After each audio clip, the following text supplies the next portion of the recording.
Okay, let's continue and just run through some programs really quickly. And these are simple programs. Again, be aware of where your programs are, especially if you're running from console. I'm in the Windows CS225 Modulo 2 directory. If I go to my console, I am in the Windows C drive CS225 Modulo 2 directory.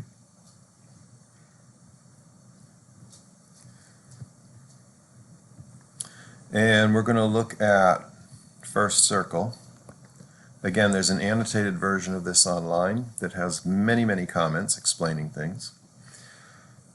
There we go. Your code should always start with a comment block,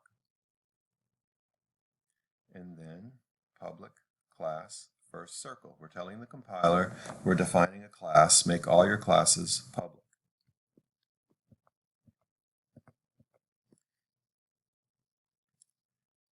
We need a main method to run the program, public static void main string args. And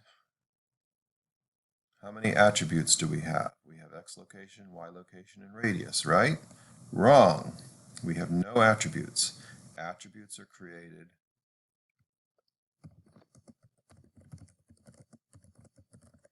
outside of any method. We have three variables though, x location, y location, and radius. I'm declaring them because they're inside of the method. I'm not giving them a visibility modifier. I'm not saying they're public or private. I'm saying that the location, x and y location, are integers. And I'm saying the radius is non-integer but numeric. That's what double means. It's a numeric variable, but you're allowed to have decimal points. Why did I do it that way? Purely for demonstration purposes. I would have done all of these as doubles. Once I declare them, I tell the compiler that they exist. Then I tell the compiler what values there are. This is a very ham-handed way of doing it. You're going to want to allow user input for these things rather than hard coding them. But this is an example file. So all I did is I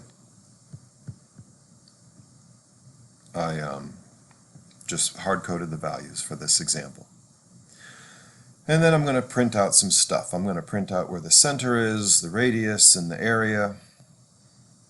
Notice the use of the plus signs now. The plus signs inside of the parameter list for the print line method just tells the print line method to concatenate these things.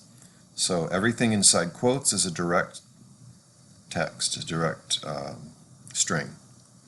So circle center is at plus x location means concatenate the x location plus, and then I put a comma and a space in there to separate the x and y values, y location, and then I close out the parentheses. Since it's print line, I'll automatically get a line feed, so on the next line we're going to get circle radius equals, and then the radius, whoops, what is going on here? Getting help. And then the radius, and then again I just put a period at the end. Next line, circle area equals radius times math.pi. Now what is this math.pi? Java gives you many objects. It gives you the math object to perform all math operations, and the math object has inside of it a constant called pi. So you get the value of pi by calling math.pi. How do I know it's a constant? The pi are both capitals. So I know that math.pi is a constant value. So you don't have to put in, 3.14159 or anything like that. Just call math.pi. Virtually every programming language these days has a way to give you pi. You just have to find out what it is for each programming language. For Java, it's math.pi. Capital M math. Why? Because that is a class. So we didn't have to do anything special. We get the math object for free. The math object is always assumed to be available to you. If you want to do trig functions, if you want to do raising things to a power, you do them using the pre-built math functions. How do you know what they are? Google those. So we've declared 3 variables. We've set the values for those 3 variables, and then we're just going to print out what we know about this circle. We still haven't created any objects. We're doing everything inside the main method. This is not how you're going to end up programming your projects and more sophisticated pieces of code, but this is an introductory program. So we're just showing some basic Java syntax and how to edit, compile, run.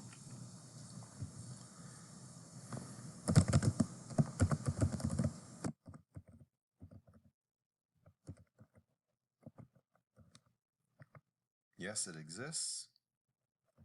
I can compile it.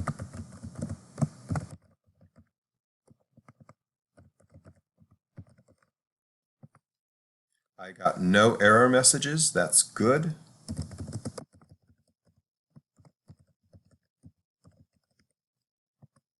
Look at the date. That was just created. This class file was just created.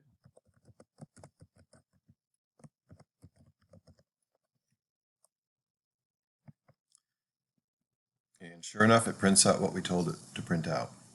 Now, when we do this in the live lecture, I'm going to edit these things and screw them up and break them and show you why they don't work. This is all well and good, but it's the stupidest way to do it because I've hard-coded all my values, so I don't allow any user input. Let's allow user input. In order to do that, we need to introduce some new methods. So here I am with circle with input. I start with a comment block. Notice I have my creation date and then I have a modified date. August 27th, and here's what I did to modify it. This is good practice. Modern systems allow you, whenever you modify a file, to tag them and explain what you're doing. Actually say what you did. Don't just say made minor changes. That doesn't help anybody. Remember, you're writing this for people who need to understand it later. That includes other people on your team, if you're in a professional environment, other people on your team who didn't write the program but need to know what it's doing. And it also includes you, like a week from now or a month from now, when you won't remember what you did. This thing looks pretty much the same. Circle with input, right? Public class circle with input. Public static void main. We're still going to do everything inside main. But there's one new thing here, this import statement. What's that about? Well, in order to bring in data to the program, you need to have a mechanism to do that. And again, Java, the language, gives you a whole bunch of pre-built objects to work with. And one of these objects is scanner. Scanner is the standard way that you get input. It scans input streams for input. You have to import it using the import statement. And what is this? Java.util.scanner. Well, what that means is there's a really big object called Java, the Java language.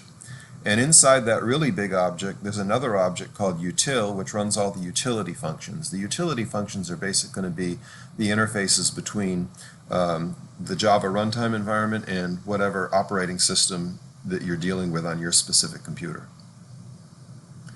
And then inside that utility or util object is another object called scanner. And scanner is the thing that allows you to get input. So we still have no attributes, right? There's nothing here between the class, the line saying we're going to design a class, in our first method, so there's no attributes. We still have three variables, x location, y location, and radius, but now we need to build an actual scanner object. This is the scanner class, but remember, a class is not an object. A class is the design, the object is the actual thing. So we have to build a new scanner. We have to build a new object. How do you do that? Scanner input equals new scanner system in. Well, let's see. Let's go through here. The new right off the bat is telling you this is a new object. This is how you know that objects are being built. Whenever you see the new keyword, you know that an object is being built. Input is the type. Just like double was the type of radius, input is the name. Scanner is the type. Just like double was the type of radius, scanner is the type of input. So here's what we're telling the compiler. Hey, we've imported this scanner class, so you know what a scanner is. Now we're going to build one. We're going to build a scanner. Its name is input, and it's a new object of the scanner class. It turns out when you build a scanner, you have to tell it where the data is coming from, and console is system.in. How do you know this stuff? You Google this stuff. You look at examples. You look at what other people have done. And then after a while it becomes second nature to you.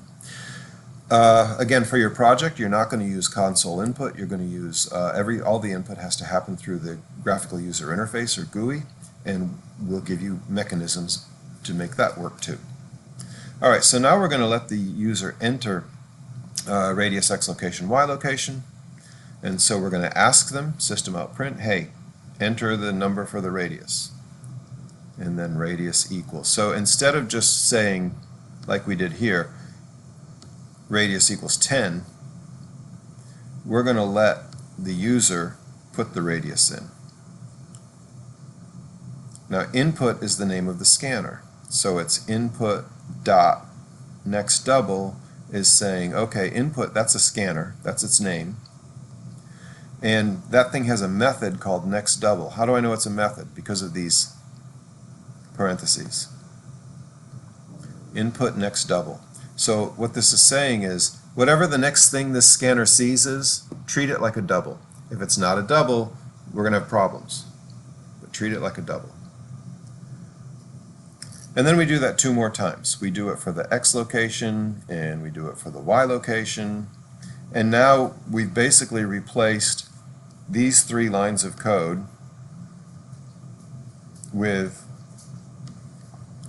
these 3 input requests. So we replaced the hard-coded circle parameters with the ability for the user to input their own circle parameters. And once we have them, nothing else changes. We print out the location, we print out the radius, we print out the area using the pi r squared, right? And again, math.pi, that's the math object in pi, capital P, capital I, is the pi constant.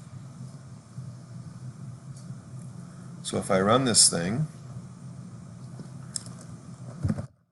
first compile it, I need the .java extension here. No error messages. And then I run it. And, oh, I'm doing first circle again.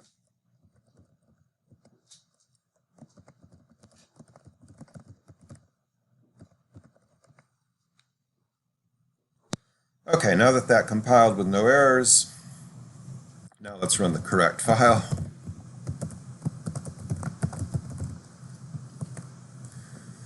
Uh, 45, 4.0, 6.0, and it just echoes back the results. Let's run it again. -50, 0, 0. It doesn't care. It still gives us a positive circle area even though we have a negative radius. So this is an example of bad code, right? It's bad code because it didn't check for any errors on the input.